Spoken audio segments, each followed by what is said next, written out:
करमाळा तालुक्यातील वरवडे गावाच्या हद्दीतून मेंढपाळ बांधव जात असताना शेजारच्या वाळल्या गवतावरती 3-4 मेंढ्या गेल्या म्हणून धनगर बांधवांना, मेंढपाळ बांधवांना प्रचंड अशी मारहाण झालेली आहे.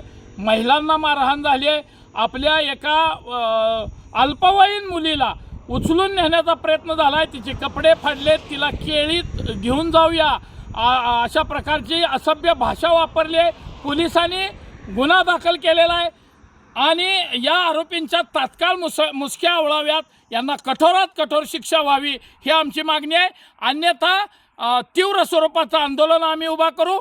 या राज्याचे मुख्यमंत्री देवेंद्रजी फडणवीस साहेबांना मी विनंती करतोय की साहेब, आमच्या या गोरगरीब मेंढपाळ बांधवावर सातत्यानं हे जात दांडगे हल्ला करत आहेत. आपण यांना अट्रॉसिटी कायद्याअंतर्गत या मेंढपाळ बांधवांची जे भटकंती करतात त्यांच्यासाठी स्पेशल कायदा आणावा आणि या जात दांडगे हरामखोरांना त्याचा इचका दाखवावा अशी विनंती आहे.